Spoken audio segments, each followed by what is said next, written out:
আসসালামু আলাইকুম ওরহমতুল্লাহি ওবারাকাতু। প্রিয় দর্শক, আজকের ভিডিওতে জানবো এক, আশুরা উপলক্ষে শুধুমাত্র 4টি আমল ছাড়া আর কোনো আমল হাদিসের আলোকে প্রমাণিত নেই।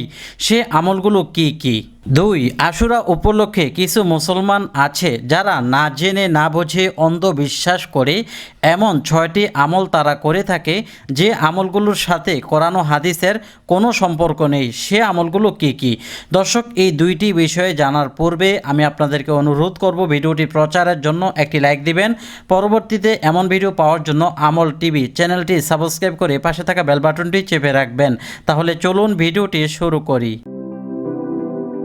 প্রথমেই জানবো আশুরা উপলক্ষে হাদিসের আলোকে 4টি আমল। মুহররম মাসের 10 তারিখকে আশুরা বলা হয়। আশুরা উপলক্ষে সর্বমোট 4টি আমল করার রয়েছে। 1, 10ই মুহররম তারিখে নফল রোজা রাখা মুস্তাহাব। এর দ্বারা পেছনের 1 বছরের গুনাহ মাফ হয়। এই রোজা রাখলে 10 তারিখের সঙ্গে 9 তারিখ অথবা 11 তারিখ মিলিয়ে 2টি রোজা রাখবে, অর্থাৎ 10 তারিখ আশুরার দিন এদিন রাখবে, হয়তো এর আগের দিন নতুবা তার পরের দিন। আগের দিন 9 তারিখ রাখলে 11 তারিখ রাখা লাগবে না, আর যদি 9 তারিখ রাখতে না পারে তাহলে 11 তারিখ একটি রোজা মিলিয়ে রাখতে হবে, মোট 2টি রোজা রাখবে। 9 বা 11 তারিখ বাদে শুধু 10ই মুহররমের রোজা অর্থাৎ শুধু একটি রোজা রাখা মাকরুহে তানজিহি, 2টি রোজা রাখা ভালো। আশুরার রোজা সম্পর্কে এক হাদিসে রাসূলুল্লাহ সাল্লাল্লাহু আলাইহি ওয়াসাল্লাম বলেছেন, আমি আল্লাহর কাছে আশা রাখি যে আশুরার দিনে রোজা রাখলে পিছনের 1 বছরের গুনাহ মাফ হয়ে যাবে। সুবহানাল্লাহ। এটি সহিহ মুসলিম শরীফের হাদিস। দর্শক, সিয়াসিতার মধ্যে যেটি গ্রহণযোগ্য এবং সহিহ সেটি হলো মুসলিম শরীফ। 2 নম্বর আমল, আশুরায় পরিবার পরিজনকে উত্তম পানাহারের ব্যবস্থা করলে আল্লাহ তাআলা সারা বছর উত্তম পানাহারের ব্যবস্থা করে দিবেন বলে হাদিসে উল্লেখ এসেছে। 3 নম্বর আমল, আশুরার দিনে আল্লাহ তাআলা ফেরাউনের বাহিনীকে সমুদ্রে ডুবিয়ে এবং বনি ইসরায়েলকে তার কুদরতে সমুদ্র পার হওয়ার তৌফিক দিয়ে এটা একটা বড় নেয়ামত দান করেছিলেন। প্রকারান্তরে এটা আমাদের জন্য নেয়ামত, কেননা আল্লাহ তাআলা মুসলমানদেরকে অর্থাৎ বনি ইসরায়েলকে শ্রেষ্ঠত্ব দান করেছেন আর ফেরাউনকে সমুদ্রে ডুবিয়ে মারছেন। এজন্য আমাদের খুশি হওয়ার দরকার এবং এটা আমরা নেয়ামত আদায় করি। তাই এই নেয়ামতের কথা স্মরণ করে আল্লাহর শুকর আদায় করা অর্থাৎ আলহামদুলিল্লাহ বলে আল্লাহর কৃতজ্ঞতা আদায় করা। এই দিনে আল্লাহ তাআলা আরও বহু কিছু ঘটিয়েছেন, বহু কিছু পয়দা করেছেন বলে যেসব বর্ণনা পাওয়া যায় তার অধিকাংশই ভিত্তিহীন বা মওযু। সেই ভিত্তিহীন বর্ণনাগুলো যদি দেখতে চান তাহলে দেখুন মা সাবাতা বিসুন্নাহ এই গ্রন্থের মধ্যে। 4 নম্বর আমল, এই দিনে কারবালায় হযরত হোসেন রাদিয়াল্লাহু আনহুকে মর্মান্তিকভাবে শাহাদাত বরণ করেছিলেন। এই দুঃখ ও মুসিবতের কথা স্মরণ হলে ইন্না লিল্লাহি ওয়া ইন্না ইলাইহি রাজিউন পড়া যায়। আশুরা উপলক্ষে 6টি আমল বর্জনীয়। এই 6টি আমল করলে অবশ্যই আপনি গুনাহগার হবেন।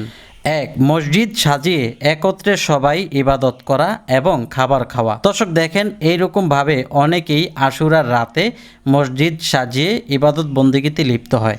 ইবাদত বন্দেগী, দোয়া, মিলাদ করা এগুলো সবই ভালো, তবে এই নির্দিষ্ট দিনে এটাকে রেওয়াজ মেনে মানুষদেরকে একত্রিত করে মিলাদের নাম দিয়ে হইহুল্লোড় করা বা মিলাদ পড়া এটা ঠিক নয়। আপনি মিলাদ পড়েন, দোয়া করেন, অন্য যে কোনো সময় করলে কোনো সমস্যা নেই, কিন্তু রেওয়াজে পরিণত করা এটা হলো বিদআত। তো এর সাথে আরও কিছু নষ্টামি আছে, সেটা হলো মসজিদের মধ্যে তাবারুকের ব্যবস্থা করে খিচুড়ি পায়েসের আয়োজন করে সেগুলো নিয়ে হই হুল্লোড় হয়, অনেক গ্যাঞ্জাম হয়, ঝগড়া হয়, মারপিট হয় এবং মসজিদের ফান্ডের থেকে অনেক টাকা নিয়ে খরচ করে মসজিদের চারপাশে মরিচবাতি লাগিয়ে টাকা নষ্ট করে, যেগুলো শরীয়তে গ্রহণযোগ্য নয়। আমরা এগুলো থেকে বিরত থাকব।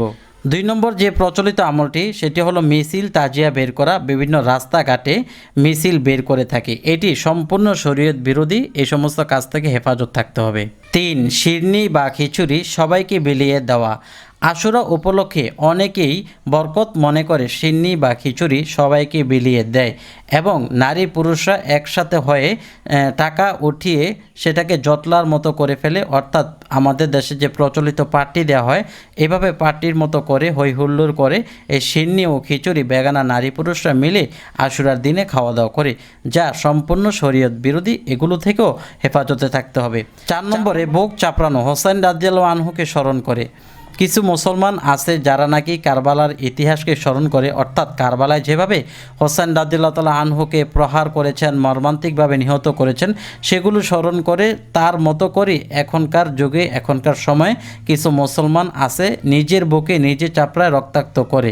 এটা কখনই নিজের জানকে কষ্ট দেওয়া ইসলাম কামনা করে না, ইসলাম সমর্থন দেয় না। সুতরাং এইরকম কাজ থেকে আমাদেরকে হেফাজত থাকতে হবে। 5 নম্বর, বরকত মনে করে শরবত পান করানো। 6, হায় হোসেন বলে মাতম করা, চিল্লানো। দর্শক, আপনারা জানেন আমাদের বাসা বাড়িতে কোনো মুরব্বী মৃত্যুবরণ করলে কান্না করার কথা হাদিস শরীফে নিষেধ করা হয়েছে, অর্থাৎ চিল্লানো ঠিক না, মাতম করা ঠিক না। তো সেই জায়গায় কিছু মুসলমান আছে তারা কারবালার ঘটনাকে কেন্দ্র করে ওই হোসেন রাদিয়াল্লাহু তাআলা আনহুকে যেভাবে মর্মান্তিকভাবে প্রহার করেছেন সেগুলোকে মনে করে করে হায় হোসেন বলে মাতম করতে থাকে। এগুলোও ঠিক না। আল্লাহ তাআলা যেন আমাদেরকে এগুলো থেকে হেফাজত করেন। সকলে কমেন্টে লিখুন আমিন।